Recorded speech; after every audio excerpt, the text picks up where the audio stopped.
बार एक संत एक गांव में आए और एक सप्ताह का मद् भागवत महापुराण का आयोजन हुआ और संतों ने उपदेश दिए कि भैया जीवन में कोई ना कोई ऐसा नियम बनाओ, कोई सद नियम होना चाहिए कि सुबह उठकर प्रातःकाल माता पिता की चरण वंदना करनी है, मंदिर जाना है, अपने बच्चों को भी लेके जाना है। संतों ने उपदेश दिया कि भैया कोई ना कोई नियम लो। तो सभी ब्रिजवासी जितने भी थे सभी ने नियम धारण किया। वहां पर एक सेठ जी रहते थे, उन्होंने कोई नियम नहीं लिया। तो गांव वालों ने एक दूसरे से बात की, भैया हमने ये नियम लिया, हमने ये नियम लिया। तो सेठ से पूछा कि सेठ जी आपने क्या नियम लिया। सेठ जी कहने लगे भैया भगवान का दिया हुआ सब कुछ है, हर प्रकार से धन धान्य हूं, ठाकुर जी की बहुत कृपा है, मुझे नियम लेने की क्या आवश्यकता है। कहने के संत कह गए थे कोई तो नियम ले लो, कुछ भी नियम ले लो। कहने लगे भैया ठीक है। उन्होंने मन ही मन में नियम लिया कि मेरे सामने एक कुम्हार का घर है, मेरे सामने एक कुम्हार का घर है। सुबह प्रातः काल वेला में जब मैं कुम्हार का मुख देखूंगा उसके पश्चात ही अपनी दिनचर्या प्रारंभ किया करूंगा। उन्होंने ये नियम धारण कर लिया। बड़ा अजीब नियम था। नियम लेते कि मैं ठाकुर के दर्शन करके अपनी दिनचर्या प्रारंभ करूंगा, माता पिता की चरण वंदना करके अपनी दिनचर्या प्रारंभ करूंगा। लेकिन उन्होंने नियम लिया कि मैं एक कुम्हार का मुख देखकर, क्यों अभिमान था ना कि मुझे ठाकुर ने सब कुछ दिया है, सब कुछ दीना आपने भेंट करूं क्या नाथ। अरे नमस्कार की भेंट है प्रभु जोड़ के दोनों हाथ। अभिमान था कि मुझे ठाकुर ने सब कुछ दिया है तो मैं क्यों नियम लूं। उन्होंने ऐसे ही उनके कहने से कि भैया कुछ तो नियम ले लो। उन्होंने क्या नियम लिया कि सामने जो कुम्हार का घर है, कुम्हार को देखकर अपनी दिनचर्या प्रारंभ करूंगा। एक दिन बीता, 2 दिन बीते, 3 दिन बीते। अब सेठ जी का नियम बन गया, सुबह स्नान करने के पश्चात गेट खोलते, सामने कुम्हार का घर होता और कुम्हार का गेट खुला होता। सामने कुम्हार अपनी चाक पर मिट्टी से कुछ ना कुछ बर्तन बना रहा होता, उसका दर्शन करते हैं और अपने दिनचर्या प्रारंभ करते। बीतते बीतते कई वर्ष बीत गए, सेठ जी का नियम नहीं छूटा। नियम बन गया तो बन गया। एक दिन वर्षा ऋतु आई। वो वर्षा ऋतु में ठाकुर जी की ऐसी लीला हुई कि कुम्हार प्रातः काल की वेला में उठकर पहाड़ों पर चला गया और वहां पर जाकर मिट्टी की खुदाई करने लगा। अब सेठ जी उठे अपने नियम से, जाकर देखा कुम्हार का गेट खुला है, कुम्हार आज अपने चाक पर नहीं है, जो उसका बर्तन बनाने वाला पहिया है वो चाक है उस पर, वहां पर नहीं है।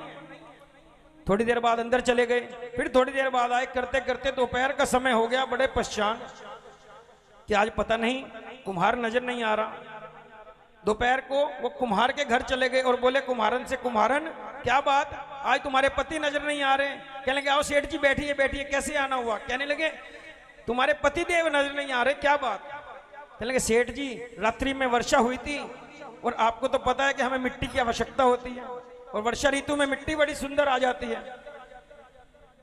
तो मेरे पति आज पहाड़ों पर मिट्टी की खुदाई करने के लिए गए हैं। कहने लगे अच्छा किस समय आएंगे। कहने लगे शाम तक आएंगे। इधर सेठ जी का भूख के मारे हाल बेहाल होना शुरू हो गया। अब सेठ जी ने कहा जब तक वो आता है उससे पहले मैं ही पहुंच जाऊं। अब सेठ जी उसी दिशा में चल पड़े जहां पर वो कुम्हार मिट्टी की खुदाई कर रहा था और उधर कुम्हार मिट्टी की खुदाई करता है तो उसको एक सोने का कलश मिलता है। सोने का कलश अशरफियों से भरा हुआ मिला। कुम्हार बड़ा प्रसन्न हुआ, कहने लगे आज तो ठाकुर जी की कृपा हो गई, ना जाने इस पहाड़ पर इस पर्वत पर कब से ये कलश दबा होगा और किसका इधर उधर देखा कोई नजर नहीं आया। और इतनी देर में वहां सेठ जी आ गए और सेठ जी ने कहा अरे देख लिया देख लिया देख लिया। और कुम्हार ने जैसे ही मुख देखा, पीछे मोड़कर देखा कि सेठ जी ने मुझे देख लिया और सेठ जी ने मेरे हाथ में ये कलश भी देख लिया। तो कुम्हार ऊपर से ही बोला सेठ जी कोई बात नहीं, आपने देख लिया, किसी को बताना मत, आधा आपका आधा मेरा, आधा आपका आधा मेरा। सेठ जी कहने लगे भैया क्या कह रहे हो। वो सेठ थे, वो कुम्हार था, वो एक गरीब कुम्हार था, डर गया।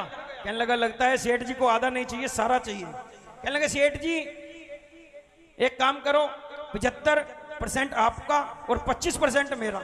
सेठ जी कहने लगे अरे भैया क्या कह रहे हो? सेठ जी ने जब गुस्से में कहा अरे भैया क्या कह रहे हो, अब कुम्हार फिर डर गया। कुम्हार डरकर बोला कि सेठ जी ठीक है, 90% आपका, 10% मेरा। सेठ जी कहने लगे भैया क्या कह रहे हो, क्या कहना चाहते हो? कहने लगा सेठ जी जो ये अशरफियों से भरा हुआ घड़ा है मेरे पास, ये कलश है, इसमें जितनी अशरफियां हैं 90% आपकी और 10% मेरी, लेकिन किसी को बताना नहीं।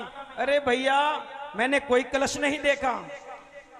कुछ वर्ष पूर्व संत आए थे हमारे गांव में, तो कह के गए थे कुछ नियम धारण करो। तो मैंने भी एक नियम किया था तब धारण कि मैं तुम्हारा मुख देखकर अपनी दिनचर्या प्रारंभ करूंगा। आज सुबह से तुम्हारे दर्शन नहीं हुए, तो इसलिए मैं तुम्हें ढूंढता ढूंढता यहां पर आ गया और मुझे तुम्हारी ये कोई अशरफियां नहीं चाहिए। और सेठ जी को बड़ा पश्चाताप हुआ। कहने लगे इतने वर्षों तक मैं कुम्हार का मुख देखता रहा, तो आज मुझे ये सोना देने को तैयार है। अगर यही मैंने नियम लिया होता कि मैं ठाकुर के दर्शन देखकर अपनी दिनचर्या प्रारंभ करूंगा, तो आज मुझे ठाकुर मिल गए होते। जय जय श्री राम। अगर ये नियम हम जीवन में धारण कर लें कि प्रातः काल उठकर मंदिर जाएंगे, ठाकुर जी के दर्शन करेंगे, तब अपनी दिनचर्या